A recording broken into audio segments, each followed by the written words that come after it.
OK, vraiment désolée pour, ce retard, hein. Donc on va faire le cours sur, l'ostéologie du crâne. Vous allez voir, c'est un cours rapide, il faut juste connaître tous les os du crâne, en fait. Hop, donc le sommaire, on va passer par les généralités, ensuite on va voir tous les os du crâne et la base du crâne qui est un point assez important du cours quand même. Donc là, on vous a remis les différentes coupes anatomiques. C'est super important de les connaître parce que ça, vous les verrez, tout au long de l'année, enfin tout au long des études que vous ferez. Donc la coupe sagittale, la coupe frontale qui passe ici et la coupe transversale. Donc normalement, vous les avez déjà vus hier. Donc pareil pour, tous ces termes, proximal, distal, antérieur, postérieur. Donc c'est des termes qui vont revenir régulièrement, donc familiarisez-vous bien avec ces coupes. Comme ça, vous ne vous retrouverez pas à pas comprendre, quoi. Donc les généralités. Alors les os du crâne sont composés de 8 os. Donc on a l'os frontal qu'on a ici en 1 qu'on retrouve sur cette coupe de profil, l'os pariétal ici en 12, l'os temporal ici en 10, l'os occipital en 11. L'ethmoïde ici on ne le voit pas parce que c'est un os de la base du crâne donc il va être à l'intérieur. Ici vous ne le verrez pas. Enfin, vous voyez les cornets nasaux mais là vous voyez pas l'os ethmoïde et vous avez le sphénoïde qu'on voit ici en 2. Donc en fait, c'est un os qui est vraiment aussi interne, mais qui constitue aussi, le crâne. Donc là, vous voyez qu'une partie, donc les grandes ailes de l'os phénoïde. Les os du crâne, il y a 4 os médians. Donc médian, c'est le milieu. Donc on a, l'os frontal, les 2 os pariétaux et l'os occipital et on a 2 os pairs et symétriques, donc les 2 os temporaux et les 2 os, et les, heu et les 2 os pariétaux. Dites-moi, hein, si je vais vite ou si vous m'entendez pas bien? Donc là, c'est voilà, tous les programmes que vous devez connaître et savoir situer. Maintenant, ces os, ils sont tous soudés entre eux et de manière fixe, hein. Vous voyez bien que vous pouvez pas faire bouger les os de votre crâne, donc vous vous doutez bien que tout est fixe. Pour ce qui est du crâne et de la face, on dit qu'il y a 6 faces. Donc la face supérieure, ici, je vous ai mis des schémas, vous voyez que c'est coupé, donc on voit pas les os pariétaux, mais voilà, il faut imaginer que c'est complet. Donc vous avez la face, supérieure, la face antérieure, donc c'est une face en avant. La face postérieure, c'est la face qu'il y a derrière, au niveau de l'os occipital. Une face inférieure, donc qui correspond à la base du crâne, et 2 faces latérales, donc 2 faces sur le côté. Voilà, donc le crâne, c'est une boîte osseuse qui va contenir l'encéphale, ses méninges et ses vaisseaux. Et donc vraiment, ça va avoir, son rôle majeur, ça va être de protéger l'encéphale. Donc en cas de chute, en cas de coups et tout ça, c'est vraiment le crâne, ça a pour rôle de protéger l'encéphale, mais pas que, puisque au niveau de l'encéphale, on retrouve aussi les méninges et les vaisseaux, donc ça protège toutes les structures. Maintenant, on va parler, un petit peu de la voûte et de la base du crâne. Donc la voûte, ben, c'est tout ça, donc tout ce qui est voûté, qu'on appelle aussi calvaria. Donc vous retrouverez les 2 mots. Donc voûte ou calvaria, c'est la même chose, donc ça correspond à la voûte du crâne. On dit qu'il y a une partie exocrânienne, donc l'exocrâne, c'est la partie externe que, vous pouvez voir à l'œil nu et on a l'endocrâne, donc c'est la partie interne, là où vous retrouverez, tous les sillons, par exemple, des vaisseaux et cetera. Là, ici, sur ce schéma qui est zoomé, on parle de table externe et de table interne et antre, donc antre, c'est de l'os, hein, et on dit que ça s'appelle la diploé. Voilà, c'est pas sûr que le prof, reparlera de diploé cette année, mais je vous le dis quand même que vous le sachiez. Donc voilà, donc pour ce qui est de la voûte et de la calvaria, vous avez l'exocrâne, l'endocrâne et l'os qui entre, c'est la diploé. Maintenant, tous les os du crâne appartiennent à la voûte et à la base. Donc là, vous voyez, vous avez l'os frontal, que vous voyez ici avec son sinus frontal. Là, vous avez l'os pariétal. Là, vous avez l'os occipital. Et vu que c'est une coupe sagittale, on voit pas tout, vu que c'est coupé au milieu. Là, vous voyez bien que c'est coupé. Là, normalement, on a l'os temporal. Là, l'os sphénoïde. Et là, vous voyez le reste de l'os sphénoïde, puisque c'est un os qui appartient également à la base. Et donc, vous voyez à l'intérieur l'os sphénoïde. Et ici, l'os ethmoïde. Donc ça, c'est un os qui n'appartient qu'à la base du crâne et qu'on voit pas en fait à l'extérieur, qui est vraiment à l'intérieur et que vous voyez ici sur une coupe sagittale. Donc ce qui est important de retenir, c'est que tous les os appartiennent et à la base et à la voûte. Donc vous voyez bien le, frontal, là, ça appartient bien à la voûte, mais là, au niveau de cette partie-là, il appartient bien à la base du crâne.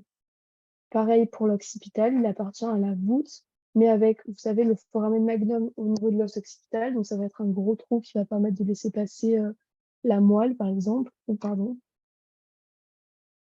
Et donc, ça montre que ça appartient et à la voûte et à la base du crâne.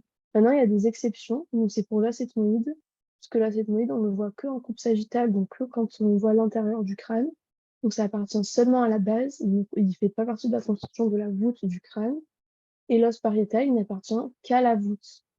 Donc, il a aucune partie qui appartient également à la base.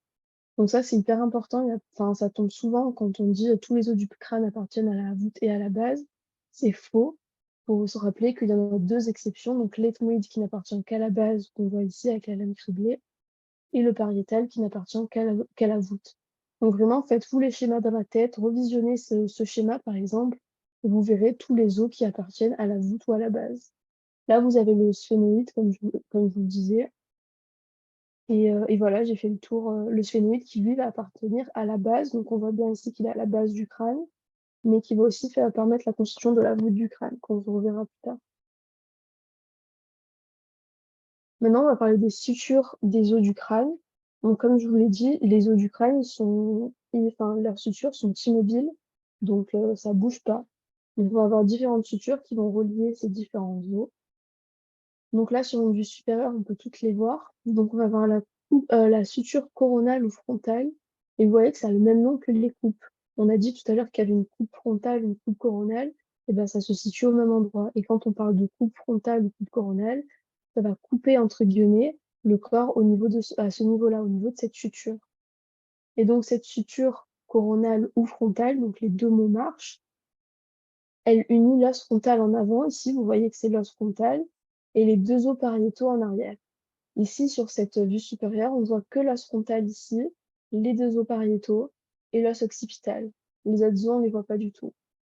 Donc, coupe coronale ou frontale, qui est celle-là, la coupe sagittale la suture sagittale ou interpariétale, donc interpariétale entre les deux os pariétaux, ou sagittale, donc les deux marches aussi. La sagittale, pensez à suture sagittale, pensez aussi à coupe sagittale quand on coupe le corps comme ça tout le long à ce niveau-là, donc au niveau de la suture sagittale. Et enfin, la suture lambdoïde qui va unir les deux os pariétaux en avant ici et l'os occipital en arrière.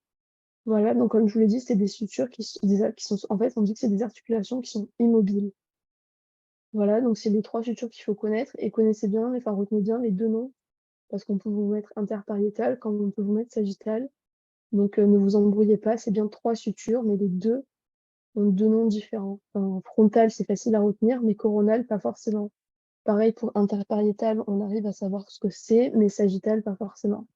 Donc ça, c'est important, sachant que si vous connaissez coronal et sagittal pour les sutures, vous connaîtrez la même chose pour les coupes. Et lambdoïde, c'est un mot un peu particulier, mais voilà, c'est la dernière suture qui a tout derrière. Maintenant, on va parler du nouveau-né. On va dire quelques mots sur le nouveau-né, puisque quand un enfant, enfin, à la naissance, le crâne du nouveau-né, il n'est pas complètement ossifié. Vous voyez là, on va avoir deux grands, je vais appeler ça des trous, mais en fait, on appelle ça des fontanelles. Et ça correspond au fait que l'ossification n'est pas terminée au niveau des sutures du crâne du nouveau-né. Et donc, ces fontanelles, elles vont avoir un rôle très important, notamment lors de l'accouchement, puisqu'elles vont permettre, la palpation de ces fontanelles vont permettre de savoir comment est engagé le fœtus au niveau de l'accouchement. Donc, si on palpe la bregma, on sait à peu près donc, quelle est la position du fœtus lors de l'accouchement. Mais c'est aussi important dans les premiers mois de la vie, puisqu'on peut faire enfin, c'est une voie d'abord pour explorer le cerveau et l'encéphale, puisqu'on peut faire des échographies et pas forcément des radios ou des IRM pour observer l'encéphale.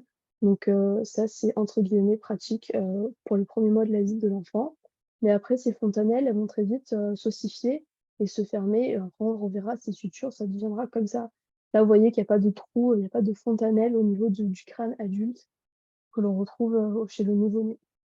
Donc maintenant, ce qui est important de retenir, c'est le nom de ces deux fontanelles et la date de leur fermeture, en fait. Donc on va avoir la fontanelle antérieure qu'on appelle bregma, donc il y a l'insertion de la suture coronale et de la suture pariétale. Donc suture pariétale ou interpariétale qui est celle-ci, et la suture coronale ou frontale. Et donc là, c'est la fontanelle bregma, qui est la fontanelle antérieure. Et vous voyez que c'est la plus large, la plus grande des deux. Là, vous avez la lambda qui est beaucoup plus petite. La bregma est beaucoup plus grande, d'où le fait qu'elle se ferme beaucoup plus tard, puisque sa fermeture se fait à 18 mois. Donc à plus d'un an après la naissance. La deuxième fontanelle, c'est la lambda, donc c'est la fontanelle postérieure. Et donc, c'est l'intersection entre les sutures interpariétales et la suture lambdoïde. Donc, vous voyez, suture lambdoïde, fontanelle lambda. Ça vous permettra de vous rappeler. Maintenant, moi, enfin, cette année, au concours, il y a une question qui est tombée dessus, justement, sur bregma et lambda, c'était la fontanelle antérieure ou la fontanelle postérieure. Donc, moi, pour m'en rappeler, je me disais que bregma, c'est B, donc c'est la lettre de l'alphabet qui est avant le L. Du coup, c'était antérieur. Du coup, c'était la première qui était devant. Et lambda, ben, le L, il est plus loin dans l'alphabet, du coup, c'était postérieur, c'était derrière. Donc voilà, ça c'est pratique pour se rappeler. Après, chacun se fait ses moyens mnémotechniques, mais ça, je trouvais que c'était sympa et que ça vous permettrait de retenir plus facilement. Maintenant, voilà, juste n'oubliez pas que la bregma, c'est la plus large, la plus grande, et qu'elle se ferme à 18 mois. Et la lambda, elle est plus petite, du coup, elle se ferme plus tôt, et ce sera aux alentours de 2 mois. Voilà, donc vous étiez informé un accès direct à l'encéphale et la présentation du nouveau-né lors de l'accouchement. Donc voilà ses rôles. Mais ça s'ossifie et le crâne adulte ne ressent pas ça, hein. C'est vraiment chez le nouveau-né. Maintenant, donc on va passer aux différents os du crâne. Moi, je vais vous en faire 3 et Fabien va vous faire le reste. Si vous avez des questions sur ce qu'on vient de voir, n'hésitez pas à m'interrompre. Je vais voir s'il n'y a pas de questions. OK.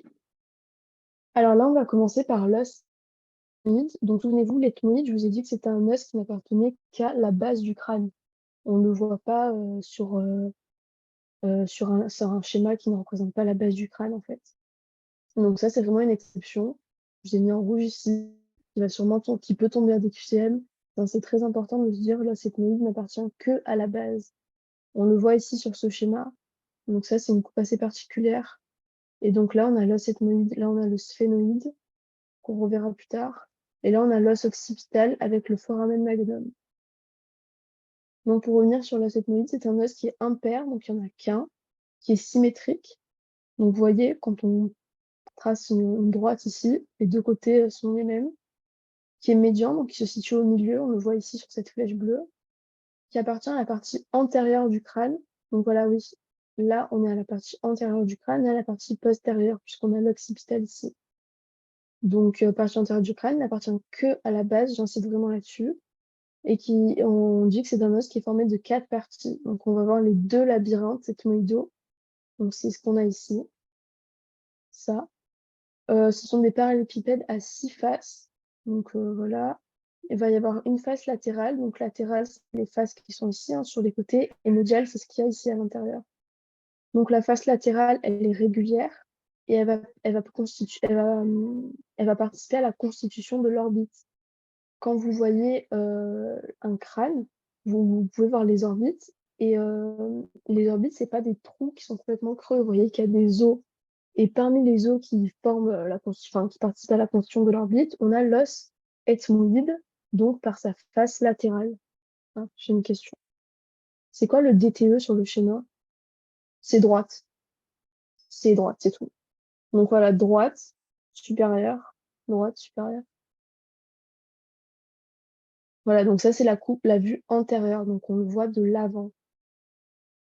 Ça c'est une coupe frontale, donc ça va être coupé en fait à ce niveau comme ça. Ce schéma ici, ça va être coupé ici au milieu, pour qu'on puisse voir l'intérieur en fait. Donc voilà, ça c'est une coupe vue antérieure et vue frontale. Donc voilà, pour revenir sur les faces, donc on va avoir la face latérale qui est régulière, on dit, et qui participe à la construction de l'orbite, et la face médiale, donc à l'intérieur, qui est irrégulière. Vous le voyez ici avec ces os en fait qui sont des cornets nasaux, qu'on reverra après. Donc face irrégulière, et qui participent à la constitution des fosses nasales. Donc vous avez la grande fosse nasale en fait, et qui va être constituée d'os, dont du coup les os de l'os ethmoïde qu'on revoit ici. Donc face médiale irrégulière, constitution des fosses nasales, face latérale régulière, constitution de l'orbite. Maintenant, une autre partie de l'os ethmoïde, c'est la lame criblée, qui est ici en fait. On la voit juste ici, vous avez la flèche. Et vous voyez qu'il y a plein de petits trous en fait. Et ces petits trous, ça va permettre au nerf olfactif de passer. Donc ça passe et ça rejoint directement l'encéphale en fait. Que vous voyez, je ne sais pas si vous voyez bien sur ce schéma, je vais essayer de reculer pour que vous voyez mieux sur un autre schéma. Voilà. Vous voyez là, c'est la lame criblée. Donc il va être percé de petits trous pour que le nerf olfactif puisse passer et ça rejoint directement l'encéphale. Là, vous aurez l'encéphale en fait. Et donc voilà, ici, la lame criblée, vous voyez bien que ce n'est que l'os ethmoïde, en fait, il est vraiment qu'à la base.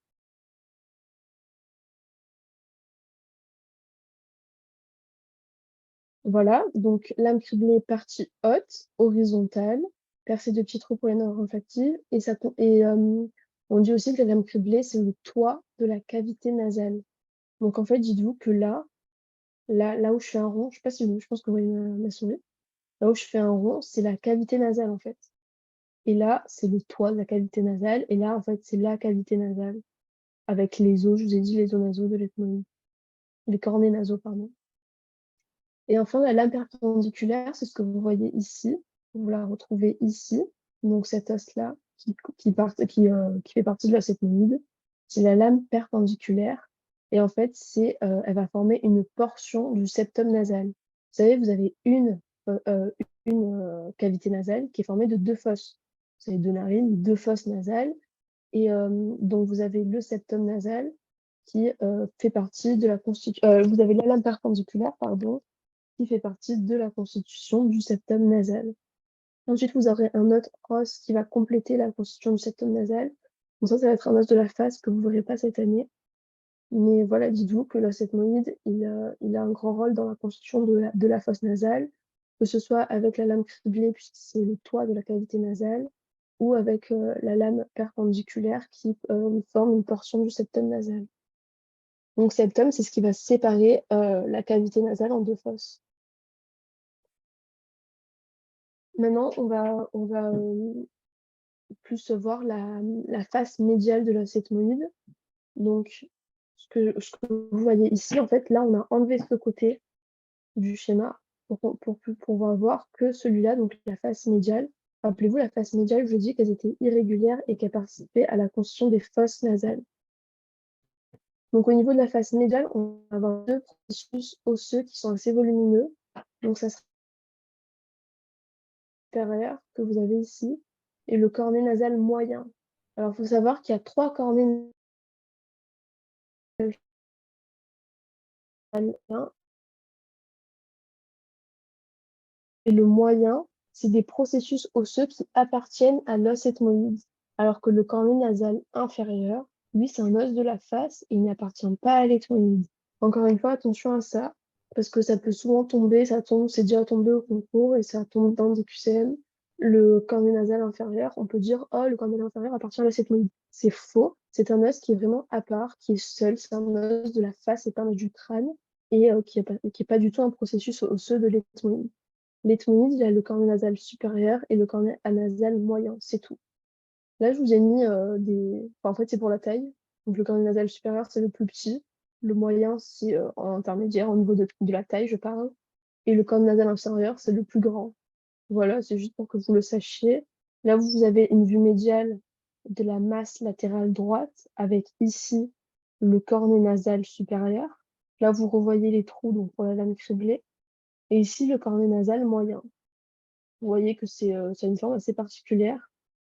Voilà, donc en fait là, c'est ce que vous voyez sur ce schéma, c'est ce qu'il y a là en fait. C'est la flèche verte. Quand on regarde comme ça en direction de la flèche verte, c'est ce qu'on voit. Voilà, ça n'a pas forcément une forme de cornet, je trouve, mais voilà. Donc au niveau de la face médiale, que le cornet nasal supérieur et le cornet nasal moyen. Donc il n'y a pas de question pour l'acétonide jusque-là? Donc là, on a les magnifiques schémas que Fabien nous a mis. Donc avec la vue antérieure ici de l'ethmoïde. Donc vous voyez ici la lame perpendiculaire, les cornets nasaux, qu'on ne voit pas très bien ici, voilà, hein. Là, vous avez la vue postérieure, on voit mieux les cornets nasaux ici, vous voyez. Voilà, vue latérale, voilà, on voit, enfin, c'est sympa de le voir comme ça sous notre angle. Et là, vous avez ce qu'on appelle le processus Christagli, en fait, qui se trouve au-dessus. Là, vous avez la lame criblée, et au-dessus, vous avez le processus, qu'on appelle le processus Christagli, voilà, c'est tout, hein. Et là, c'est la lame criblée qui va être percée de petits trous pour laisser passer les nerfs olfactifs. Voilà, il n'y a pas de questions sur cet os, c'est bon. Parce qu'on va passer à un autre os là. Bon, si vous avez des questions qui viennent en cours de route, n'hésitez pas.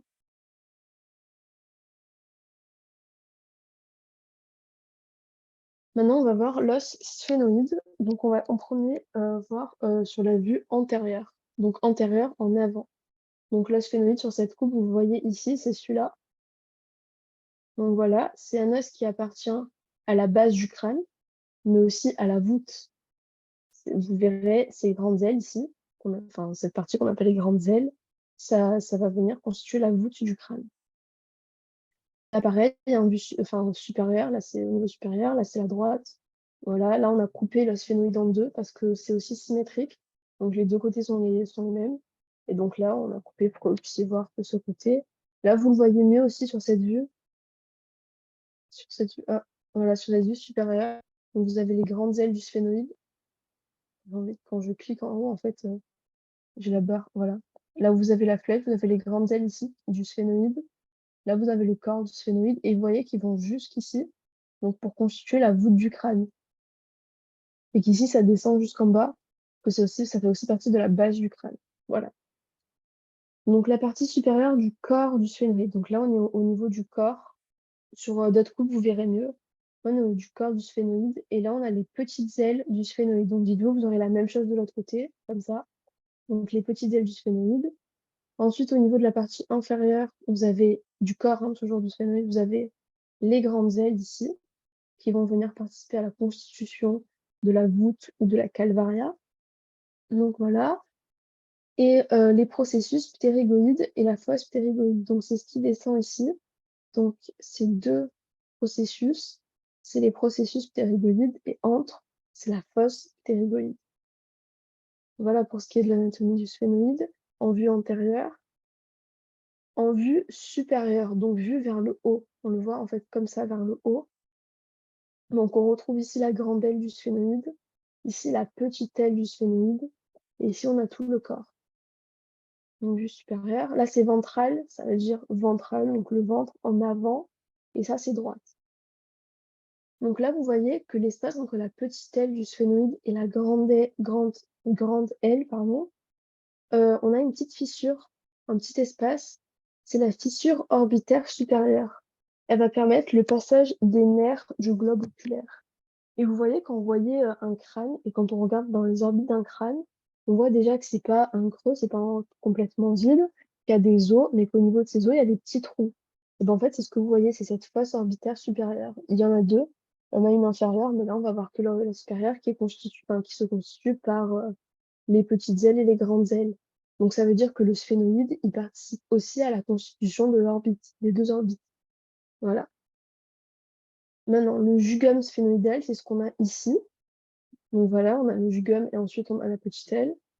Et au niveau du jugum, en bas, vous avez le canal optique. Donc les petits trous qu'il y a ici, vous avez la flèche. Ce que vous voyez ici, là où il y a ma souris, c'est le canal optique. Il va permettre de faire passer les nerfs optiques et l'artère ophtalmique. Donc en fait, vous avez votre orbite, vous avez votre globe oculaire. Du globe oculaire va partir le nerf optique et l'artère ophtalmique. Et donc ils vont passer par ce canal optique.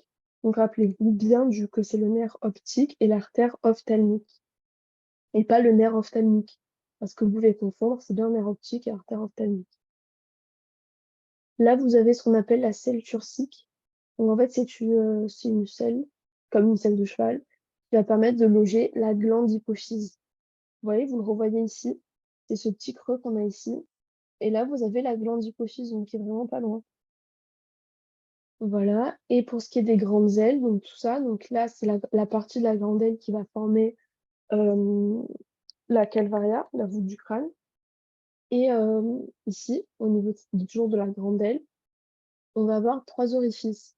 Donc on aura le foramen rond, le foramen ovale et le foramen large. Alors les foramens, ça va servir à laisser passer des nerfs ou des artères que vous verrez normalement avec Fabien quand vous ferez la base du crâne. Donc voilà, vous verrez quel nerf ou quelle artère passe au niveau de ces foramens. Mais voilà, dites-vous bien, foramen rond, foramen ovale et foramen large, c'est au niveau de la grande aile de l'os sphénoïde. Foramen rond et foramen épineux. Ouais, c'est vrai, c'est foramen épineux. Je sais pas pourquoi j'ai mis foramen large. Mais oui, pardon, c'est foramen épineux. Merci Fabien. Bon, je changerai sur le diapo quand on vous le donnera. Mais voilà, le tout petit en bas, voilà, c'est épineux. Là, vous avez le foramen ovale et là, vous avez le foramen rond. Voilà. Je sais pas du tout pourquoi j'ai mis foramen large, mais bref. Donc, rappelez-vous, rond, ovale et épineux. D'où ça, c'est une épine. C'est sur la grande aile de la sphénoïde.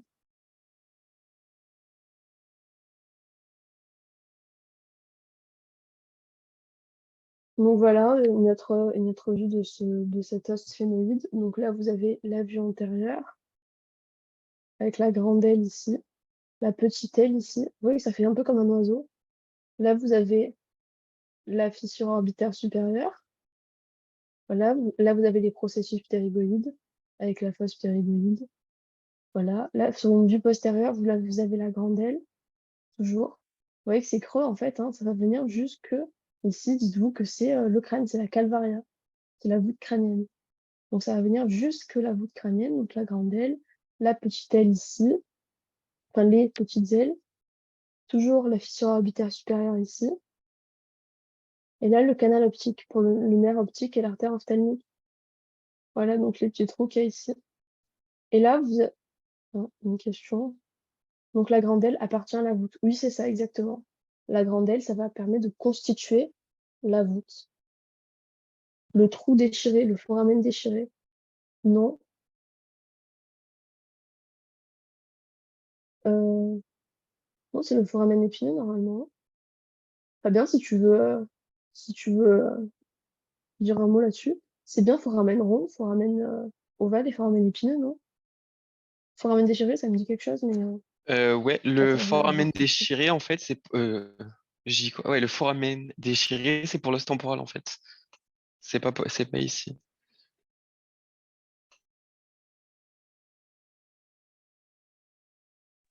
C'est bon?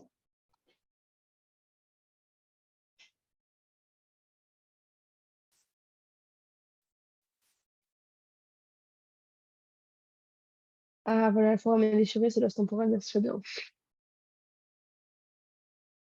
Voilà, il faut pas confondre tous les foramen et à quels os ils appartiennent, c'est important. Parce qu'on peut vous dire cet os est constitué et de vous mettre différents types de foramen et ça peut vite vous embrouiller.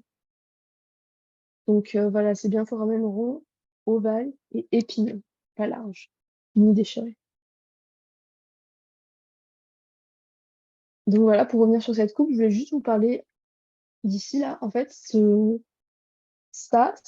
l'endroit où donc on va voir l'occiput occipital juste après. Et c'est là se, où en fait l'os sphénoïde et l'os occipital vont être en contact en fait. Vous voyez qu'ici c'est coupé en fait. Et c'est parce qu'ici vient se coller entre guillemets l'os occipital. Donc, vous voyez que tous les os vraiment sont voilà. Vous voyez ici en fait. Là vous avez l'os occipital et là vous avez la partie où l'os sphénoïde et l'os occipital sont en contact. Voilà.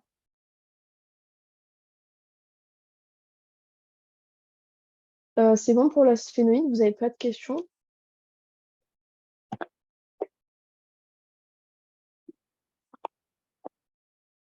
C'est un os qui peut paraître assez complexe au début, mais après vous verrez, vous arriverez facilement à comprendre, à retenir toutes les structures. Ok, pas de questions. Donc maintenant je passe à l'os occipital. Donc il y a un os impair, hein, il n'y en a qu'un seul, qui qui est symétrique. Donc pareil, là, vous voyez que les deux côtés, c'est les mêmes, et qui appartient à la base et à la voûte. Donc on a dit que tous les os appartenaient à la base et à la voûte, sauf 2 os. Si quelqu'un pouvait nous dire quelles étaient ces 2 exceptions, ce serait cool que vous participiez un petit peu.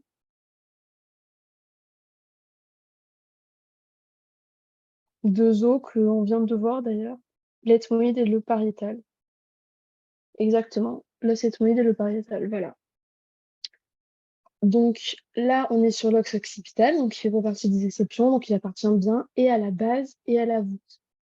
Donc vous voyez ici, en fait, c'est au niveau de l'arrière vraiment du crâne, donc il va participer à la voûte. Et là, c'est vraiment la base du crâne. Vous avez le gros trou ici qui est un foramen, c'est pas un trou, et qui va permettre le passage des artères vertébrales et de la moelle spinale. Donc on retrouve ici sur cette vue supérieure qu'on voit mieux le foramen magnum. Donc voilà, donc l'os occipital il est formé de 4 parties. Une partie squameuse, qu'on appelle aussi l'écaille. Je sais pas pourquoi on dit squameuse, mais voilà, c'est la partie squameuse ou l'écaille, vous retrouverez les deux noms. C'est la partie la plus postérieure, donc vous la retrouvez ici. Donc voilà, là vous êtes en vue supérieure et ventrale. Enfin, c'est une vue latérale, et là vous avez le supérieur, et là vous avez le ventral. Et là vous êtes latéral, donc sur le côté. Et donc là vous avez la partie squameuse ou l'écaille qu'on retrouve ici sur une vue supérieure. Donc ça c'est la droite, ça c'est ventral. On va avoir 4 fosses au niveau de l'os occipital. Donc 2 fosses supérieures, celle-ci, voilà, celle-ci, et qu'on retrouve là. Squameux, ça veut dire écaille, je crois. Ah ben voilà, merci. Donc voilà, squameux et écaille, c'est la même chose. Et donc pour revenir sur les fosses, donc on en a 4. Vous en avez 1, 2, 3, 4 ici, qu'on retrouve là, on n'en a que 2 vu que c'est sur la vue latérale. Et donc vous avez la fosse supérieure qui va être la fosse cérébrale, donc pour l'encéphale, pour le cerveau. Et vous allez avoir la fosse inférieure. Vous avez ici, qu'on voit mieux ici, les 2 fosses inférieures. Et ça, c'est des fosses inférieures cérébelleuses. C'est pour le cervelet. Donc voilà. Donc vous avez des fosses pour le cerveau, des fosses pour le cervelet. Ensuite, la partie basilaire, c'est la partie ici qui va s'articuler avec la partie postérieure du sphénoïde. Donc c'est ce que je vous disais tout à l'heure. Attendez. Voilà, cette partie, la partie ici qu'on voit en vue postérieure, la partie postérieure du sphénoïde, c'est ce qui va s'articuler avec la partie basilaire de l'os occipital. Et vous avez ici, à droite et à gauche, les 2 masses latérales. Là, vous avez la grosse flèche noire qui passe. Et ça va permettre le passage du nerf hypoglosse. Donc, c'est le nerf 12. Donc, il va falloir que vous connaissiez les 12 nerfs du crâne et que ce soit leur nom ou leur chiffre. Et donc, le nerf hypoglosse, c'est le nerf 12. Et il va participer à l'innervation de la langue, par exemple. Enfin, tout ce qui est au niveau de la face, surtout de la langue. Et donc voilà, pour revenir sur le foramen magnum, donc c'est vraiment le foramen principal de la base du crâne. Donc déjà, on a vu les 3 foramens qu'il y a au niveau du sphénoïde, mais vraiment, le foramen principal de la base du crâne, c'est le foramen magnum. Et ce qui va être important pour les foramens, c'est de savoir tout ce qui, enfin, ils permettent le passage de quelles artères et de quels nerfs. Donc ça, vous le reverrez à la fin du cours avec Fabien au niveau de la base du crâne. Mais voilà, c'est important de connaître les foramens, de savoir à quels os ils appartiennent et quels nerfs et quelles artères passent par ces foramens justement. Donc voilà, les masses latérales permettent le passage de nerfs hypoglosse et le foramen magnum permet le passage de 2 artères vertébrales et de la moelle spinale. Et voilà, donc vous avez ces schémas de l'os occipital qui sont sympas. Donc là, on retrouve la partie squameuse ou écaille. Et voilà, là, vous voyez bien les 2 fosses qui sont délimitées. On les voit mieux ici. Donc, fosse cérébrale, fosse cérébelleuse, le foramen magnum. Et, pardon. Et voilà. Et là, voilà, vous avez la partie basilaire, donc qui va s'articuler avec l'os sphénoïde, donc la partie postérieure de l'os sphénoïde. Donc, on voit ici. Et ça, c'est, vous voyez, la vue postérieure de l'os occipital, donc qui va vraiment constituer aussi la voûte du crâne. Donc là, au niveau de la base, avec le foramen magnum, et là, on est au niveau de la voûte, ou de la calvaria. Voilà pour ce qui était de ma partie. Ah, il y a une question. Du coup, le nerf 12 ne passe pas par le foramen magnum, mais par les masses latérales. Oui, c'est ça. Il passe par les masses latérales. Je pense que, je sais pas si tu dis ça parce que tu étais en passe et que tu as entendu que ça passait par le foramen magnum. C'est vrai que moi aussi, je pensais que ça passait par le foramen magnum, mais non, non, c'est bien les masses latérales. C'est trou condylien. Qu'est-ce que c'est trou condylien?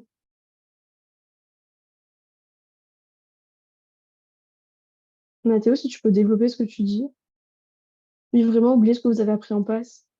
Les masses latérales, c'est trou condylien? Je crois pas. Enfin, ou c'est que t'as entendu. Si t'as vu ça en passe, peut-être, hein.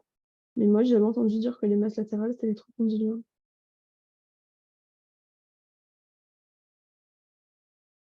Ah non, non, il y a aussi les masses latérales, voilà.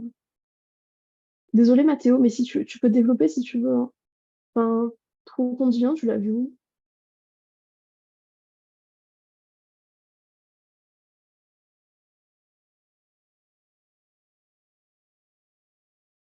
Bon. Bon, ben voilà, c'était tout pour moi. Dans la page, je peux pas oublier LOL. Ah. Oui, bon, c'est vrai que vous avez vu des trucs en passe qui vont un peu changer ici en LAS. Et du coup, vous risquez de vous embrouiller, mais essayez vraiment de partir de zéro, entre guillemets, et de revoir les cours d'un A9, en fait. Et ça vous permettra de mieux comprendre, parce que vous avez quand même les bases si vous avez fait une passe avant, mais surtout de retenir ce que le prof dit cette année, parce que c'est ce qui va compter pour le concours, et pas ce que vous avez vu en passe, malheureusement. Il y a des choses que vous avez vues en passe et qui vont pas forcément être dites en LAS et qui risquent de vous embrouiller. Bon, cette histoire de canal condulaire, je sais pas du tout ce que c'est, je suis désolée. Mais voilà pour les trois autres que je vous ai présentés. Et le début du cours, si vous avez d'autres questions, n'hésitez pas, que ce soit via le chat ou à prendre la parole au micro. Et Fabien va prendre la suite.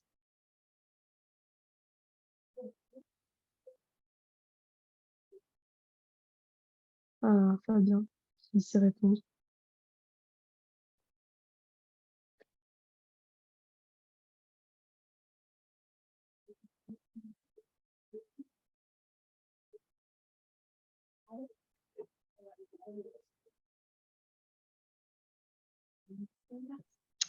Est-ce que vous m'entendez?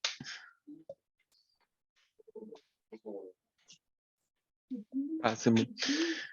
Sur une coupe avant, oui. Ah ben là on les voit en fait. C'est Ah oui, Mathieu, c'est toi qui étais à ici. Nice, d'accord. Mais oui, enfin, je suis désolée, ça va être un peu. Il va falloir que tu essayes de faire comme si tu connaissais rien, en fait. Et de tout revoir d'un œil neuf, vraiment. Parce que tu risques vraiment plus de t'embrouiller qu'autre chose que de te remémorer un petit peu tous les trucs que tu as vus à Nice. Après, tu verras, hein, les cours se ressemblent, mais voilà, quoi. Ce sera. Donc pour la petite aparté, c'est ici le canal condylaire, mais en fait c'est pas à savoir. Enfin, en LAS, vous devez pas le savoir. Et oui, enfin, ce que disait Dalia aussi, genre vraiment, pensez pas à ce que vous avez appris en passe, en fait. Ça Fabien, tu as va. enlevé mon partage? Oui. Tu m'entends pas?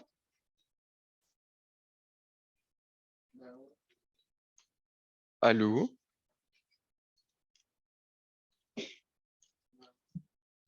Moi, je t'entends, hein, en tout cas. Ok, non, c'est Dalia qui m'entend pas. Ok. Moi, je t'entends pas, hein. Ok, tant pis. Donc ouais, oubliez vraiment ce que vous avez appris en passe. Et parce qu'en Je fait, pense ce que qui fait. personne t'entend, hein. C'est pas parce que j'ai eu des petits soucis techniques au début. Ouais. Donc ouais, oubliez ce que vous avez appris en passe. Ah ouais, Vraiment, ce tout le qui monde t'entend? compte. Oh là là, il est Ok, chiant. super. Ce qui compte, c'est vraiment genre ce que le prof dit, parce qu'en fait, c'est tout ce qu'il dit, c'est ce qui fait foi. Donc voilà, faut juste s'adapter. Donc du Ah bon, trop coup, bizarre. Bon, ben, moi, je suis toujours là. Si vous avez des questions, je répondrai dans le chat. De toute façon, il y a Fabien aussi. on va parler de l'os frontal. Donc là, je vous ai mis donc deux coupes de l'os frontal. Donc on a la vue antérieure, c'est-à-dire qu'on regarde par devant, et on a la coupe sagittale. Donc sagittale, c'est quand on coupe notre corps en deux, une partie gauche, une partie droite. Donc ce qu'il faut savoir sur l'os frontal, c'est que déjà c'est un os central. parce qu'il est en plein milieu du crâne. C'est un os impair. Pourquoi impair? Parce qu'en fait, on n'en a qu'un seul. Et c'est aussi un os symétrique. Donc, ce que vous voyez, donc, c'est que on va avoir donc l'os frontal, c'est la partie antérieure du crâne. Donc, c'est un os qui appartient et à la base et à la voûte. Donc, comme elle avait dit tout à l'heure, Dalia. Et du coup, en fait, on va voir que cet os frontal, il est formé de deux parties. On va avoir une partie qui est verticale, donc on va appeler l'écaille. Donc, ça, c'est l'écaille. Donc, vous pouvez la toucher sur votre front et vous allez voir qu'en fait, cette écaille, elle est convexe en avant. Donc, je sais que c'est un peu compliqué de comprendre les termes convexe et concave. Pour mieux les appréhender, imaginez-vous que si je dis concave en avant, c'est-à-dire que si je mets ma main face à mon os frontal et que c'est concave, c'est censé aller dans un creux.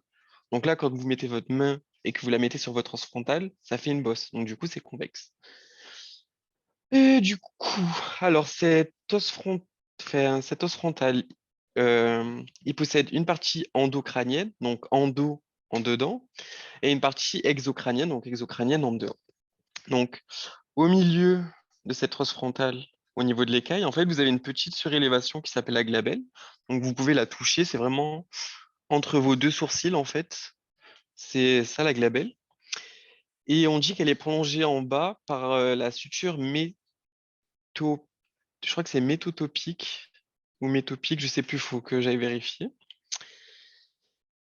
Donc, voilà. Donc, latéral en bas, on a la suture je crois que c'est métotopique.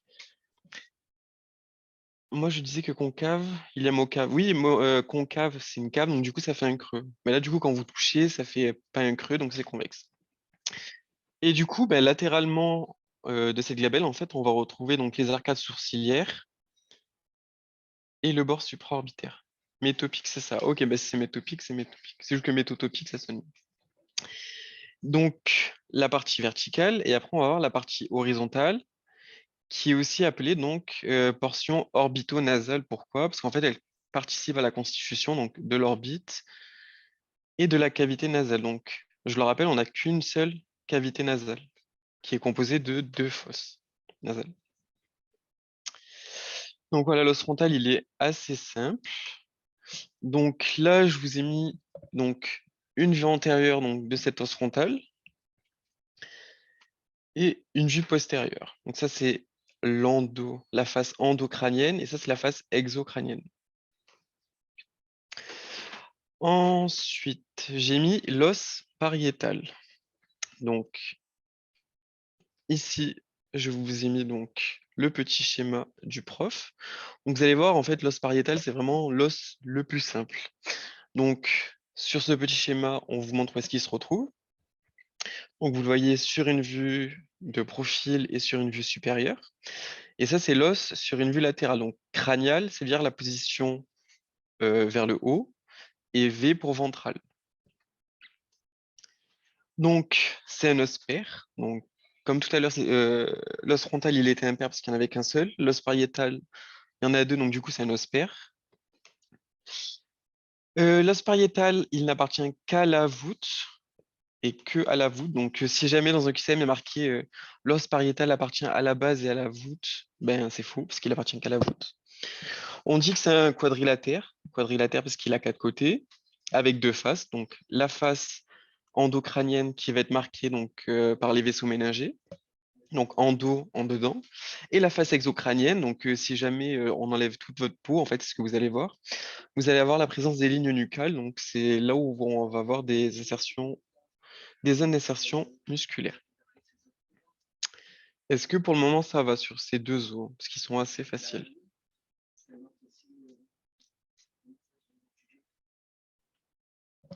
Vraiment, c'est vraiment les deux os qu'on adore. Donc voilà, ça c'est la face exocrânienne, donc en dehors, et la face endocrânienne. Donc là, vous voyez bien donc l'empreinte des vaisseaux méningés ici.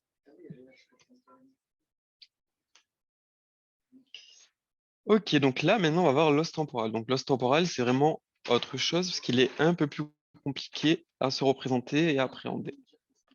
Donc l'os temporal, il est toujours pair, et il est symétrique. paire, parce que toujours, vous en avez toujours deux, un à gauche, un à droite. Donc cet os temporel, il appartient et à la base et à la voûte. On dit aussi qu'il est creusé de cavités propres. Donc en fait, il est creusé de cavités propres, ça veut dire quoi? Ça veut dire qu'en fait, il va contenir donc des organes pour les sens. Donc là, ici, ça va être surtout pour l'audition. Donc on va retrouver donc les cavités de l'oreille moyenne et de l'oreille interne. Cet os temporal, en fait, il a quatre portions, quatre parties, quatre éléments distincts. Donc éléments, portions, c'est un peu pareil. Donc on va retrouver la portion squameuse ou écaille. Donc squameux, je rappelle, ça veut toujours dire écailleux. Donc cette écaille, elle est ici. Donc c'est une lame osseuse qui est mince et elle est soudée à la partie pétreuse. En fait, la partie pétreuse, on l'appelle aussi rocher. Cette écaille, en fait, elle est verticale et elle appartient à la voûte. Donc c'est ce qui est ici. Après, on va avoir donc la portion pétromastoïdienne. Donc celle-là, c'est la plus complexe. Ce qu'il faut retenir dessus, c'est qu'en fait, on va retrouver le processus mastoïde. Et ce processus mastoïde, en fait, qui est ici, donc il est situé en avant et pas en arrière, parce que ça, c'est des pièges. Et il est en avant du méa acoustique externe et pas du méa acoustique interne. Faites attention parce que les deux existent. Et du coup, généralement, en fait, ce processus mastoïde, vous pouvez le toucher au niveau, enfin, derrière votre oreille. Faut le trouver. À un moment, vous allez toucher quelque chose qui va être de volumineux et en fait, c'est que ça va être là. Donc, le troisième élément qu'on va retrouver, donc, c'est le processus thyloïde, qui lui est dirigé en bas et en avant. En fait, par rapport au schéma, vu qu'on est toujours sur une vue, donc, sur une vue latérale avec le sens crânial, donc vers le haut ici, et le sens ventral vers là. Donc, en fait, c'est comme si vous tournez et vous regardez. Par rapport à votre écran, vous tournez votre tête à droite. Et en fait, là, vous avez littéralement cette vue-là. Donc, vous voyez que ce processus thyloïde, il pointe vers le bas et en plus, il pointe vers la droite, ici sur le schéma. Et vu qu'à droite, c'est le ventral, ça veut dire qu'il pointe vers l'avant. Ce processus thyloïde, il est très important parce que vous allez le voir donc dans l'UE12 encore, en fait, en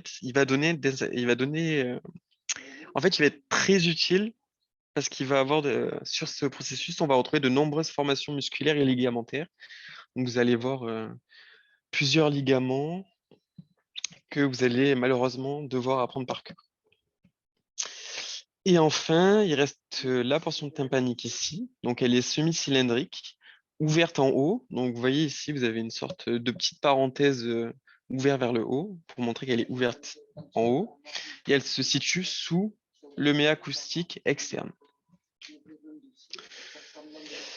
Donc, là, je vous avais remis un petit schéma de cet os temporal. Et à la fin, je vous donnerai le nom du logiciel, parce qu'après, il existe plein de logiciels où vous pouvez observer les os, donc c'est mieux pour les appréhender. Donc là, c'est une vue latérale, mais sauf qu'en fait, ici, le ventral, au lieu de se trouver à droite, il va être à gauche. Et en fait, on va avoir toujours le crânial vers le haut. J'ai oublié de le marquer. Normalement, il faut toujours le marquer. Donc ici, on retrouve toujours cette écaille. On retrouve toujours le processus thyloïde, donc orienté en bas et vers l'avant, parce que ici, c'est l'avant. On a donc le mastoïde ici. On a la partie tympanique avec le acoustique externe. Et ici, on a la cavité glénoïde ou la fosse mandibulaire. Ah oui, j'ai oublié de la montrer sur l'ancien schéma. Attendez. Donc, elle est ici, la cavité glénoïde. En fait, la cavité glénoïde, en fait, c'est là où on va avoir l'articulation avec la mandibule. Et ça, vous le verrez dans l'ostéologie de la face. Et il y a aussi le processus zygomatique qui est horizontal. Et voilà, je crois que c'est tout. Donc du coup, on va revoir le mastoïde. Il est pas en arrière du MAE du coup. Ben en fait, si. Tu vois que là, attends, on va reprendre l'autre schéma plutôt.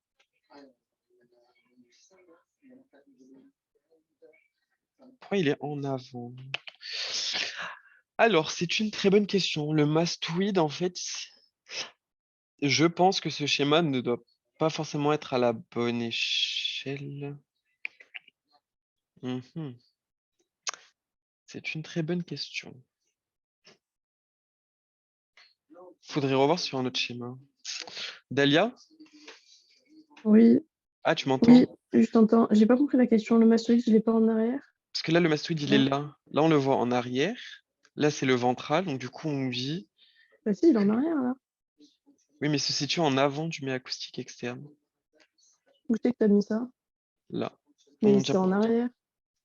Ça a dû te tromper dans le C'est moi diapo. qui me suis trompé. Attends. Mais je crois que dans le cours, il avait mis en avant. Ah, mais oui! Le prof, cette année, il dit n'importe quoi. Dans le cours, il a dit en avant, mais on avait changé. Enfin, j'avais changé, en tout cas, moi, de mon côté, j'avais mis en arrière. Mais c'est bien en arrière, hein, c'est pas du Oui, tout en avant. Mais vous le sentez, de toute façon, c'est derrière votre oreille. Vous voyez juste sous votre oreille, vous sentez un os, en fait, et c'est le mastoïde, mais c'est bien en arrière, hein, c'est pas du tout en avant.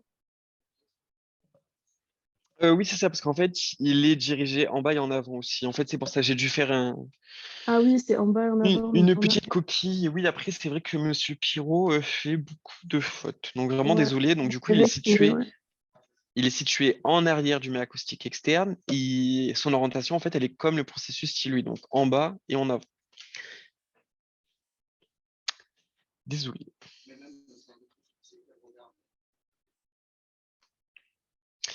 Donc ça, je vous ai remis donc un autre schéma. Donc ça, c'est en vue supérieure. Donc c'est la vue supérieure de la base du crâne qu'on va plus étudier après. Donc ici, la portion pétreuse au rocher, en fait, elle est plus visible sur la vue supérieure. Donc, ce qu'il faut retenir donc sur cette partie pétreuse, qui est vraiment la plus compliquée. Donc elle a trois faces. Donc on va avoir la face antéro-supérieure, la face postéro-supérieure. Donc antéro-supérieure, c'est devant et en haut. Donc postéro-supérieur, c'est derrière et en haut. Et inférieure, ben ici, on la voit pas. Donc ce qu'il faut retenir de ces repères, c'est surtout les limites. Donc entre la face antéro et la face postéro-supérieure. En fait, la limite entre les deux, ça va être le bord supérieur du rocher. Qui est la limite entre l'étage moyen et l'étage postérieur? Ah oui. Et en fait, ce bord supérieur du rocher, c'est aussi la limite en fait entre l'étage moyen et l'étage postérieur de la base du crâne qu'on verra après. C'est parce que en fait dans le cours, il a fait la base avant, mais là on l'a mis après. Ce qu'il faut savoir aussi, c'est que la portion pétreuse, elle s'articule avec les grandes ailes du sphénoïde, donc en avant. Elle s'articule aussi donc en arrière avec l'os occipital. Donc c'est ce que Dalia vous avait expliqué tout à l'heure. Et ce qu'il faut savoir donc sur cette os temporale, c'est qu'on va retrouver aussi de nombreux orifices. Bon après, il faut pas. Là, il y en a, mais en passe, il y en avait plus. Donc là, il faut juste retenir cela. Donc vous allez retrouver donc le canal carotidien donc, qui est en avant, qui est ici. Donc ce canal carotidien, en fait, carotide, donc ça vous fait penser à l'artère carotide. Et du coup, en fait, tout ce qui vascularise l'encéphale, c'est l'artère carotide interne. Du coup, le canal carotidien qui est en avant va vasculariser l'encéphale grâce à l'artère carotide interne. Donc j'ai mis ACI parce que généralement, on utilise des abréviations. Et du coup, derrière, on va retrouver donc le foramen jugulaire. Donc du coup, c'est pour la veine jugulaire interne et elle va drainer donc tout ce qui sort de l'encéphale vers le cœur. Donc le foramen jugulaire, il est ici. Donc l'artère, ça vascularise et les veines, ça ramène le sang vers le cœur. Et ce foramen jugulaire aussi, donc dans ce foramen jugulaire, on va voir passer donc les nerfs 9, 10 et 11. Donc je vais vous les détailler après aussi. Et il faudra connaître donc leur nom et savoir qu'ils passent par le foramen jugulaire. Donc maintenant qu'on a vu tous les os, on va un peu revenir sur la base du crâne. Donc ce schéma, en fait, il récapitule un peu tout ce qu'on va trouver au niveau de la base du crâne. Donc cette base, elle est assez complexe, elle possède de nombreux orifices, comme on l'a vu depuis tout à l'heure. Donc cette base, elle est coupée en trois étages. Donc on va avoir l'étage antérieur, on va avoir l'étage moyen et on va avoir l'étage postérieur. Donc c'est toujours la vue supérieure, c'est la même vue qu'on avait vue tout à l'heure. Donc, sur l'étage antérieur, en fait, on va retrouver donc l'os ethmoïde, l'os frontal et l'os phénoïde. Donc, moi, le moyen que j'avais, c'était fesses, parce que ça me faisait rire. Et en plus, genre, quand on marche, eh ben, en face, on voit des fesses. Donc, du coup, pour moi, c'était antérieur. Ensuite, dans l'étage moyen, donc, on va retrouver le sphénoïde ici, donc, avec les grandes ailes et ici les petites ailes. On verra que les petites ailes, en fait, c'est la limite entre l'étage antérieur et l'étage moyen. Et ensuite, on va retrouver l'os temporal. Et enfin, l'étage postérieur, bah, du coup, moi je retenais que c'était le sto. Me demandez pas pourquoi, STO, c'était simple à retenir. Donc, on retrouve le sphénoïde, l'os temporal et l'os occipital. Donc, quelque chose qui doit vous marquer, en fait, c'est que Dahlia l'a répété plusieurs fois, et sur ce schéma, vous le voyez. En fait, l'os sphénoïde, c'est vraiment le seul qui va appartenir aux trois étages de la base du crâne. Donc, à l'étage antérieur, l'étage moyen et l'étage postérieur. Tout à l'heure, je vous avais parlé aussi de la limite entre les faces antéro et postéro-supérieures de l'os temporal, et je vous avais parlé du bord supérieur du rocher.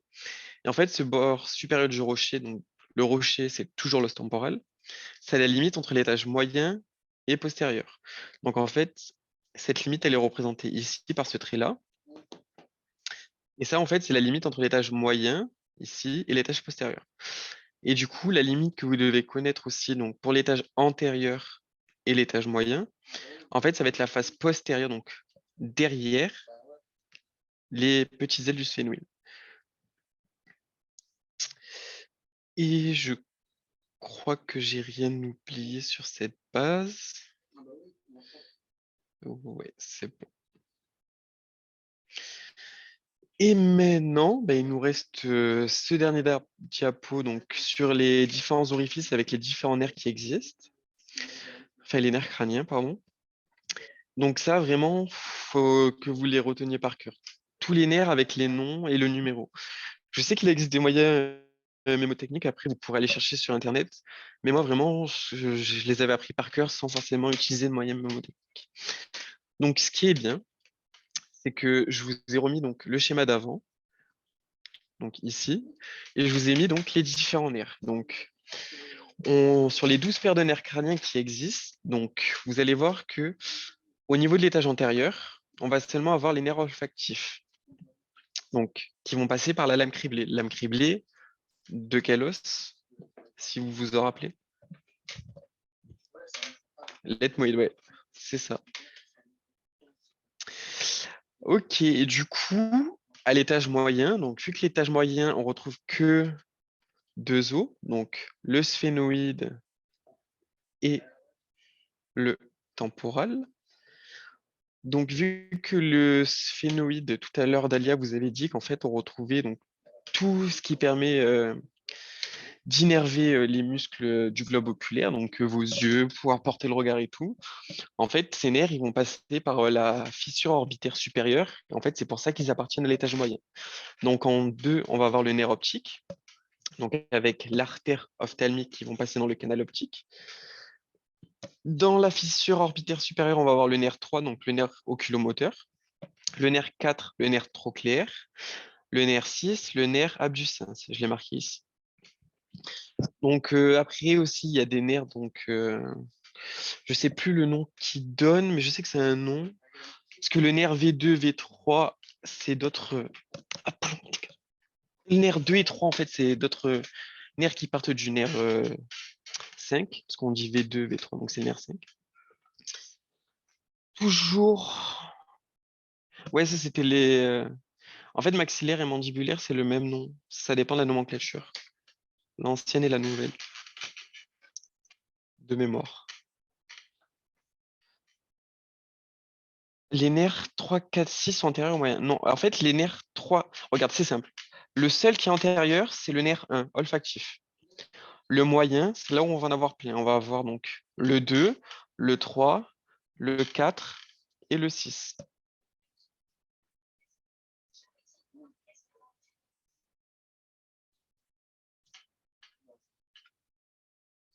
Est-ce que c'est bon, Adam? Regarde, en fait, le prof, il a bien fait son diapo parce qu'en plus, on voit les couleurs. Antérieur, il n'y a que lui.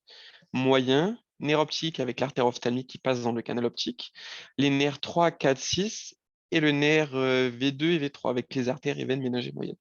Mais de mémoire, je crois qu'il avait dit que ce qui était écrit en petit, là, c'était pas à savoir. Après, à voir si vous avez toujours accès aux discussions. Si vous n'avez pas accès aux discussions, n'hésitez pas à lui demander, vous lui posez la question pour savoir s'il faut l'entendre. Donc, le nerf 5, c'est le nerf trijumeau, donc c'est un nerf sensitif pour la sensibilité de la face. Donc, le foramen déchiré qu'on a vu tout à l'heure, donc c'est pour l'artère carotide interne, donc l'ACI. Ensuite, le 5, il appartient à aucun des étages. En fait, le 5, il appartient à l'étage moyen. Mais en fait, vu qu'il n'a pas détaillé dans son cours, en fait, vous ne devez pas retenir dans quel étage il appartient. En fait, vraiment, ce que le prof ne dit pas, vous n'êtes pas censé le savoir. Même si vous avez appris, par exemple, que le V2, c'était un nerf patati patata, s'il n'a pas expliqué, vous ne devez pas le savoir. Donc là, dans la vidéo, il n'avait pas dit que le nerf 5 passait par l'étage moyen, mais on se doute bien que le nerf 5, en fait, il passe dans cet étage moyen.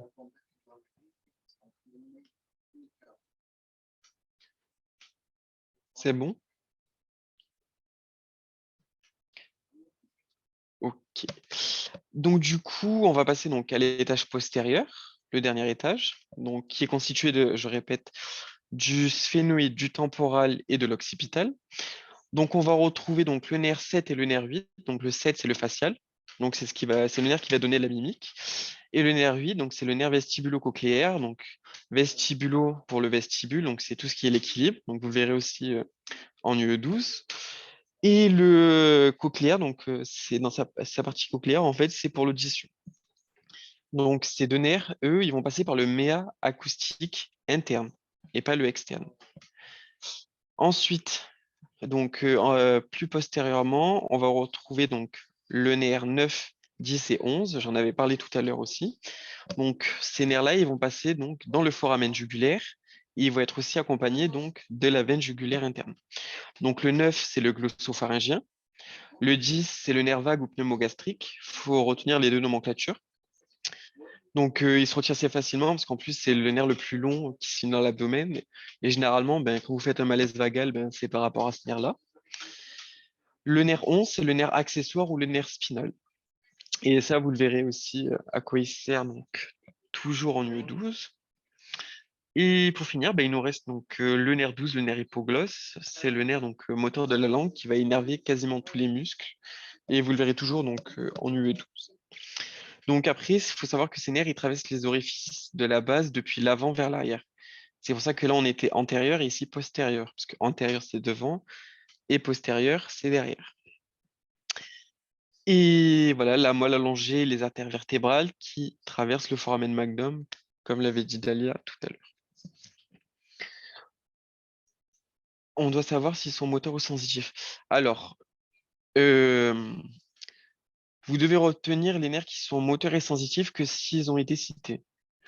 Par exemple, là, j'ai marqué que le trijumeau, il était sensitif pour la face, donc vous devez retenir que le trijumeau, il est sensitif pour la face.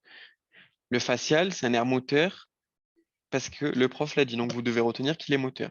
En fait, vraiment, les éléments qui vous semblent importants, que vous avez retenus en passe, s'ils n'ont pas été abordés, faut pas les retenir. Donc vraiment, juste vous focuser sur ce que le prof dit. Après, si vous voyez qu'il y a des trucs qui vous paraissent un peu aberrants, comme vous allez le voir donc en UE12 pour la langue, posez la question au prof, il va vous répondre. Et ce qu'il va vous répondre, en fait, ça va faire foi pour le concours. Et voilà, ben, du coup, on en a fini. Parce qu'après, ce cours, il est pas si compliqué que ça. À la fin, je vais vous dire donc quelques logiciels que vous pourrez installer pour vous aider à mieux appréhender l'anatomie, parce que vraiment, par rapport à la passe, cette anatomie que vous allez voir, c'est vraiment du pipi de chat, hein. Vraiment, tout est simplifié.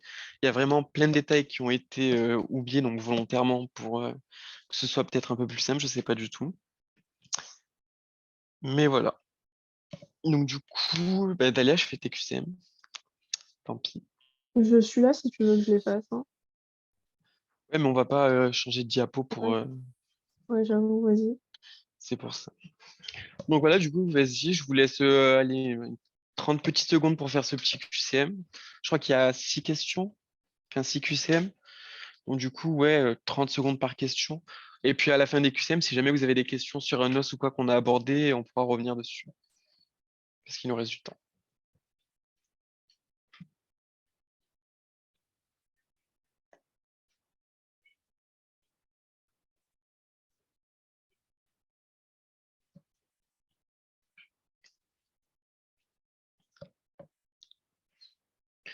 Ok, j'ai du C.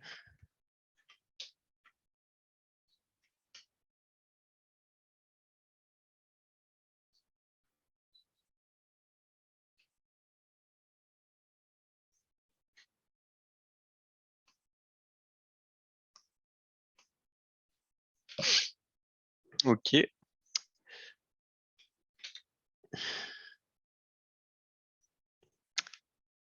Ouah, Ouais, pardon. il y a un Bah, vu que souci. t'as dit que En moi, fait, j'ai oui, mis en fait, labyrinthe ethmoïdo, j'ai cru que j'avais mis que l'acétoïde. ouais. Alors en fait, là, il y a un souci. En fait, on vous Ouais, demandait, désolée, hein, j'avais rien.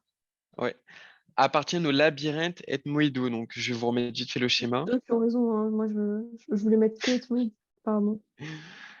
Et ça, c'est parce que tu as voulu copier un QCM.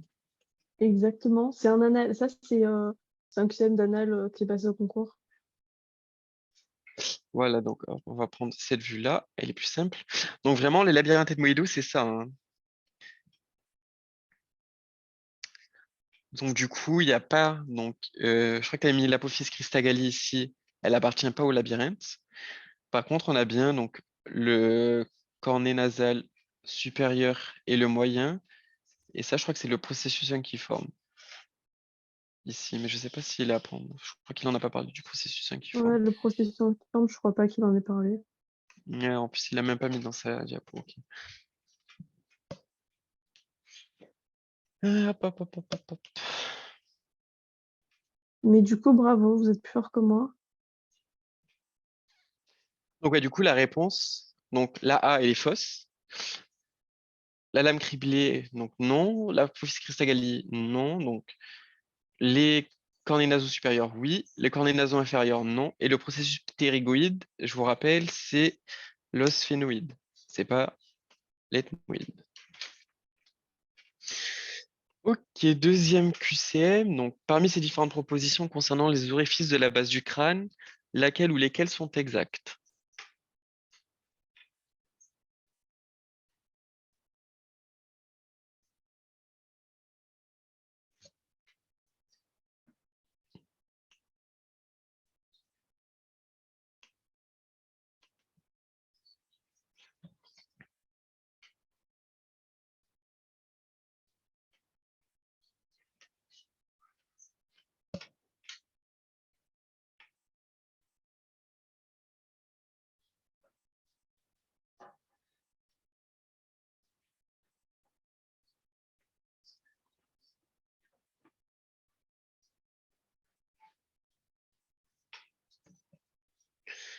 Ok, j'ai du E, j'ai du E.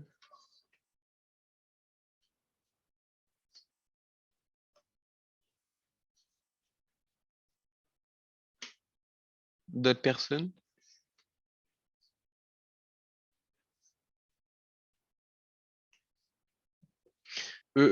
Ouais. Ok. Donc du coup, les nerfs olfactifs traversent la lame criblée de l'os phénoïde. En fait, la lame criblée, c'est l'os ethmoïde. C'est pour ça qu'il faut vraiment penser à bien tout lire l'intitulé parce que généralement, ils aiment bien échanger des petits trucs comme ça. Donc le nerf oculomoteur, donc nerf 2 traverse la fente orbitaire supérieure. Fente ou fissure orbitaire, c'est pareil. En fait, là, il y avait un souci, donc même oculomoteur, en plus, il manque un C. Et c'est le nerf 3. La veine jugulaire interne traverse le foramen déchiré. Bah, du coup, non.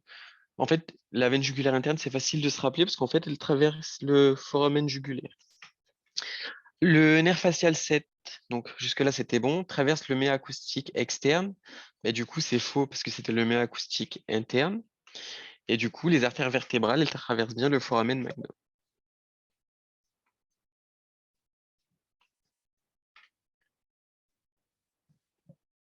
Donc, parmi ces différentes propositions concernant l'os temporal, laquelle ou lesquelles sont exactes?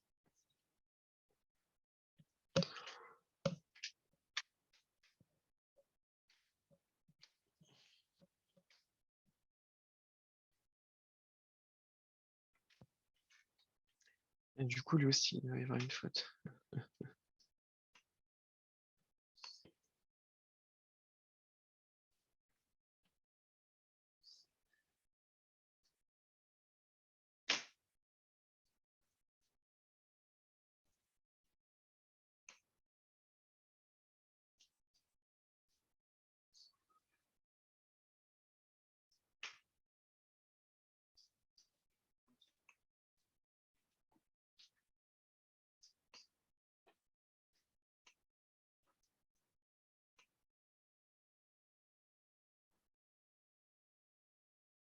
Oh, qu'est-ce qui s'est... Mais attendez.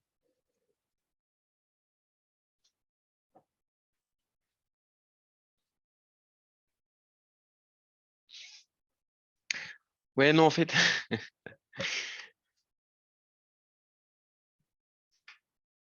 c'est pas moi qui fais ça. C'est toi qui as fait celui-là, Dalia? Non, c'est pas moi qui ai fait celui-là. Ok, en fait, ici, il y a que des erreurs. Super, Ok, donc l'os pas temporal était... trop. Et je vais le corriger en live, en fait, parce que du coup, celui-là, il n'y a que des erreurs. Donc, l'os temporal est un os pair et pas impair. L'os temporal appartient seulement à la voûte ou calvaria, donc non, il appartient donc à la base et à la voûte.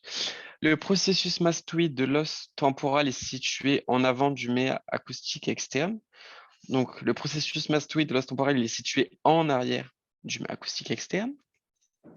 Le processus styloïde de l'os temporal est dirigé en bas et en arrière, mais du coup, on a vu tout à l'heure que non, parce que le processus styloïde, il était en bas et courbé vers le devant, vers le ventral, donc du coup, c'est en avant. Et la portion tympanique de l'os temporal est ouverte en haut sous le méa acoustique interne, et du coup, c'est l'externe.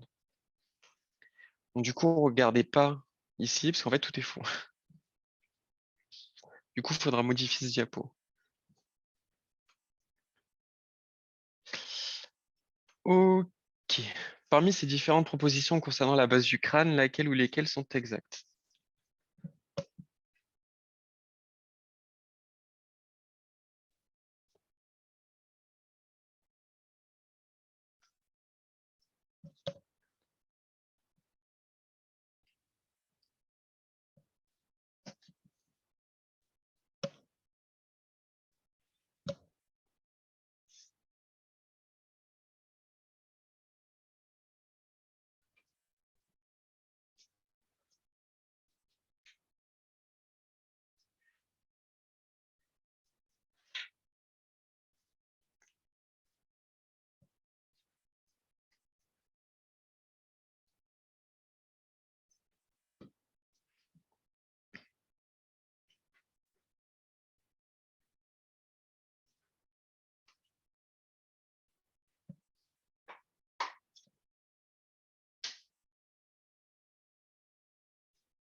Ah, là, on a une diversité de réponses.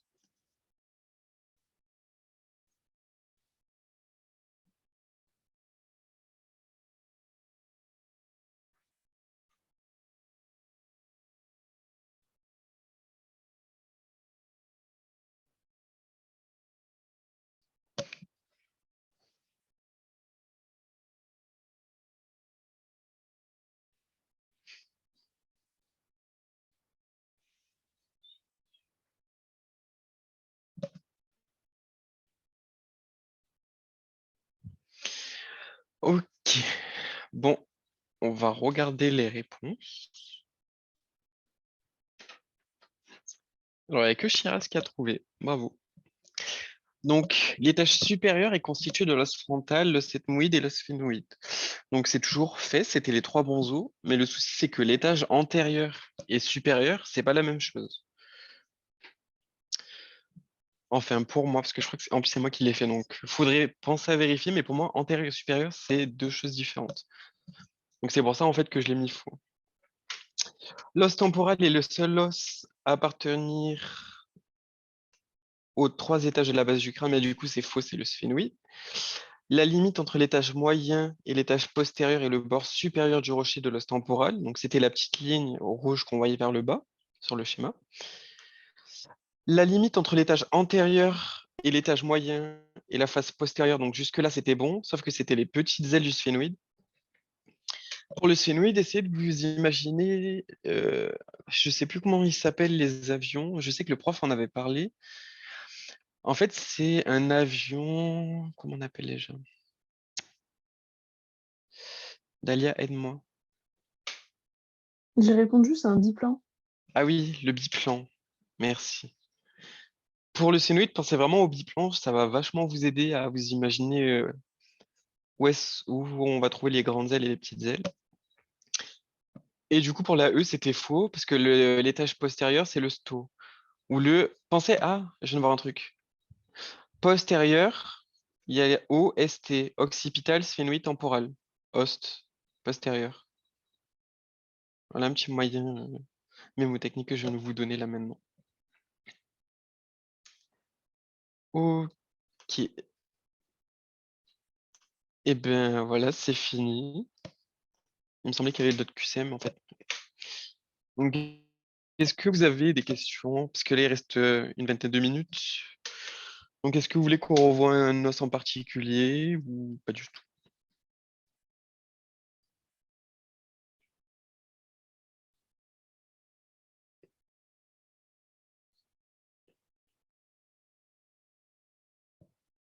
L'os temporal?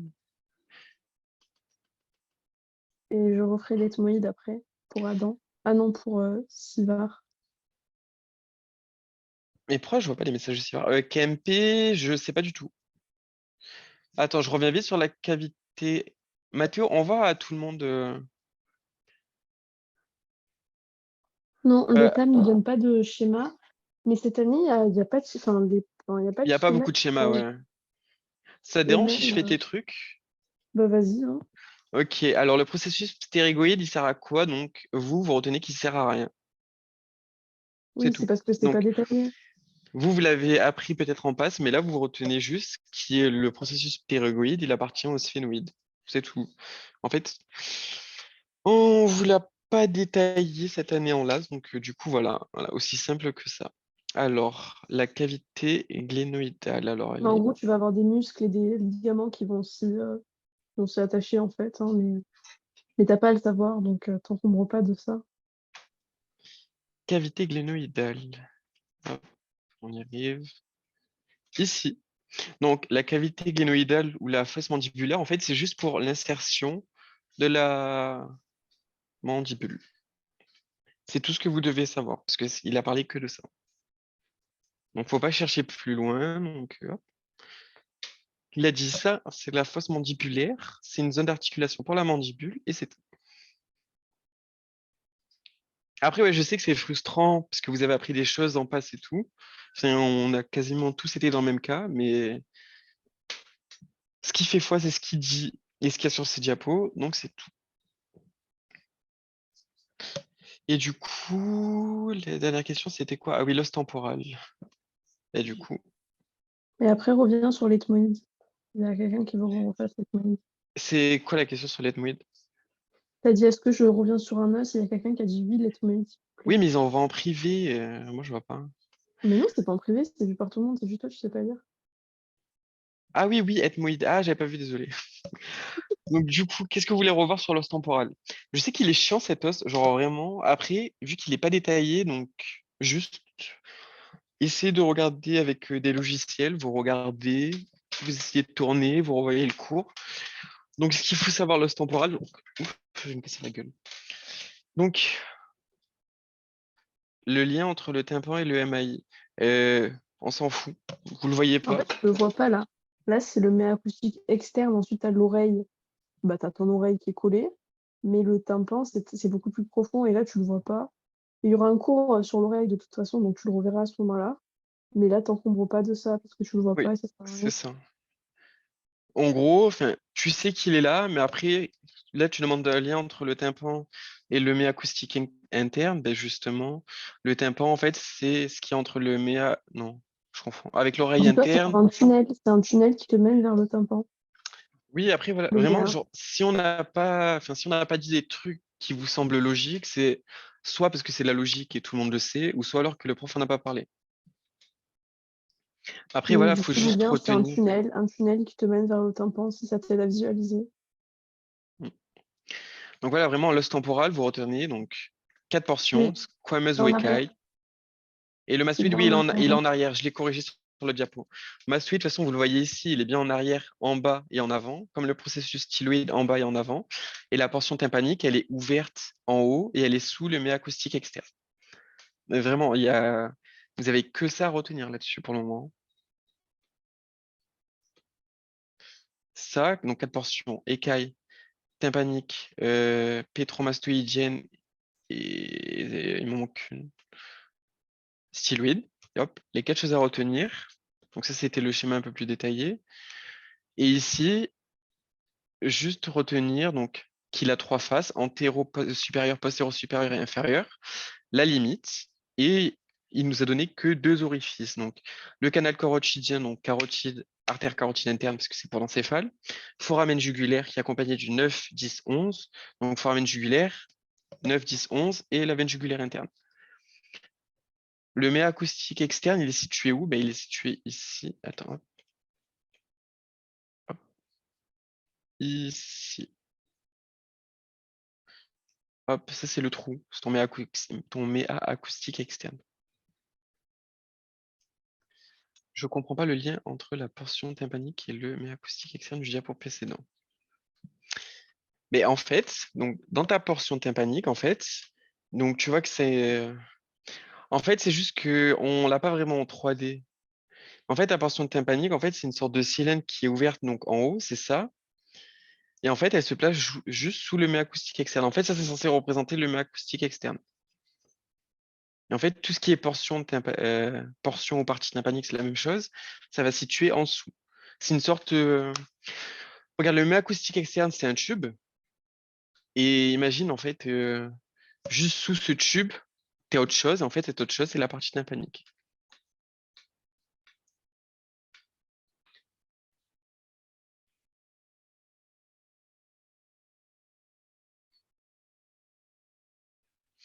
En fait, en théorie, tu peux le voir parce qu'en fait, c'est un truc embryologique en fait qui se voit. Mais après, faut pas pousser plus loin que ce qu'on vous demande. Donc, c'est pas que je veux pas vous expliquer, c'est que, là, ça sert juste. Dans le cours, vraiment, ce qu'il a dit sur la portion de tympanique, c'est un truc simple, forme semi-cylindrique, ouverte en haut, et ça se place sous le MAE. Et ça, c'est le MAE. Il a juste pas marqué, mais c'est le mets acoustique externe. Et du coup, il fallait revenir sur l'ethmoïde.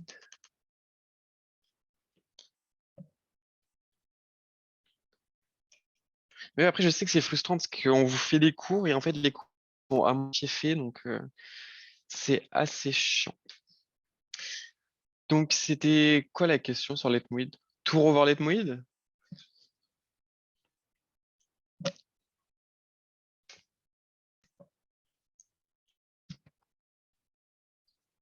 C'était qui a posé la question?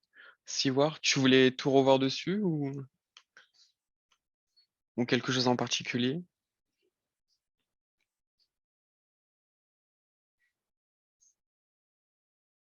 En fait, je voulais plutôt revoir les différences entre les deux parties. Et les deux parties symétriques et celle du milieu, en fait. Ok, La lame criblée, j'ai compris, mais la partie du bas, non. ok. Alors, en fait, l'ethmoïde, c'est un os qui est symétrique. Si tu le coupes ici, comme ça, par la lame perpendiculaire, en fait, tu vas retrouver exactement ce qu'il y a à droite, tu vas le retrouver à gauche.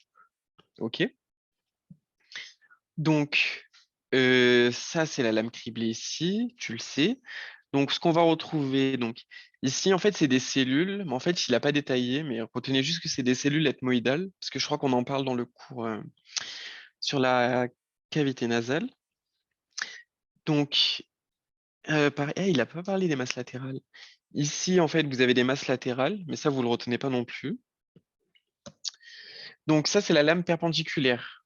Donc, elle est verticale, lame criblée horizontale. De cette lame criblée, on va avoir donc les petits orifices pour les nerfs olfactifs. Et après, ce qu'il faut retenir aussi, c'est qu'on va retrouver donc ici, ça c'est le processus inquiforme, mais vous ne devez pas le connaître. Euh, Ton ethmoïde, en fait, donc par sa partie latérale, il va participer à la constitution de l'orbite et par sa partie médiale à la fosse nasale. Et au niveau donc, du labyrinthe ethmoïdaux, là c'est le droit et là c'est le gauche. Donc en fait, il y a deux labyrinthes ethmoïdaux. En fait, on va retrouver des cornets nasaux. Donc on va avoir le cornet nasaux supérieur qui va être le plus petit, puis le cornet nasal moyen. Ce que vous On pouvez va... faire pour visualiser, vous pouvez aller sur une application qui s'appelle Anatomy Learning et vous visualisez en 3D, vous pouvez tourner l'os. C'est vrai que l'ethmoïde, il a l'air bizarre, mais en fait, vous verrez, quand vous verrez en 3D, ça sera facile à voir. Ouais. Regardez, vous voyez ici, là, ce petit bout là comme ça, là? Celui-là, c'est le cornet nasal moyen. Pour mieux vous visualiser, ça c'est le cornet nasal supérieur, moyen. Que je vous rappelle, le supérieur il est plus petit que le moyen, le moyen il est plus petit que le inférieur, mais le inférieur il appartient pas à l'ethmoïde. Ici, vous voyez bien qu'il y a le processus inquiforme, ici, et ça c'est votre labyrinthe ethmoïdal. Donc ça c'est vraiment ce qu'on va retrouver à gauche et à droite.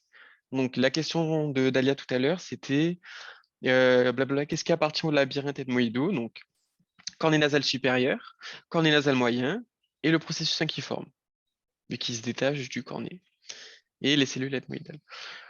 Ouais, je vais vous écrire. Alors, il y a plein d'applications. Donc, il y a Anatomy Learning, Complete Anatomy, S Skeleton. Après, il y a des trucs qui se trouvent sur iPhone et tout. Donc, après, il y a quoi?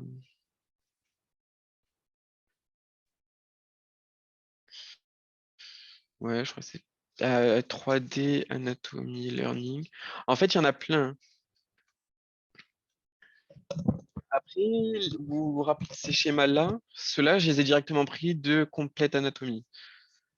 En fait, il y a une version gratuite et payante, mais la gratuite, en fait, elle fait, enfin, ça suffit par rapport à ce qu'on voit pendant les cours. Donc voilà. Euh, alors, il y en a en anglais, il y en a en français, mais après, l'anglais, enfin, tu repères facilement en fait les termes en anglais parce que soit ça se ressemble au français, ou soit parce que tu en as déjà entendu parler. Mais après, si tu payes, je crois que tu peux trouver en français. Je crois que 3D Anatomy Learning, il est en français, je sais plus. Après, vraiment, regardez, n'hésitez pas. Je crois que même le TAM avait fait des publications pour des petits logiciels. Enfin, demandez à Fabien, je Mais pense. Anatomy Learning, c'est justement le Tom qui m'en avait parlé et c'est en français et c'est vraiment super. Et même, t'as même pas besoin que ce soit en français ou en anglais, toi tu veux juste regarder les images. Ouais, Franchement, vraiment déjà, et essayez d'apprendre à vous visualiser les os, genre quand vous fermez les os dans votre tête, c'est un peu comme la chimie. Genre quand vous faites un peu tout ce qui est en 3D, essayez de vous imaginer en fermant les yeux et essayez d'avoir une vue globale en 3D. Et voilà.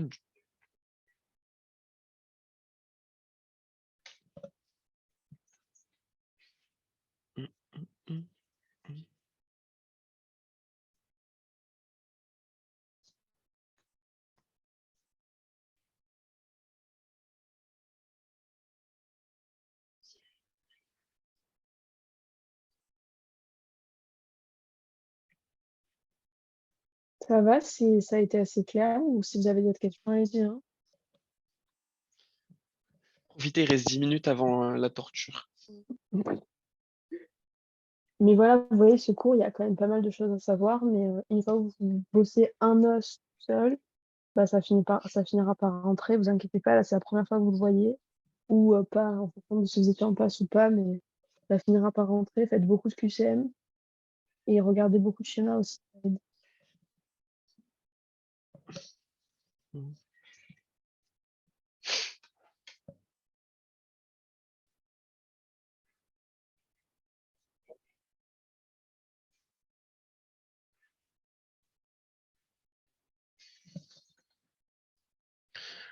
Bon, bah, du coup, si vous avez plus de questions, je pense qu'on peut faire une petite pause et on reprend à 10 heures.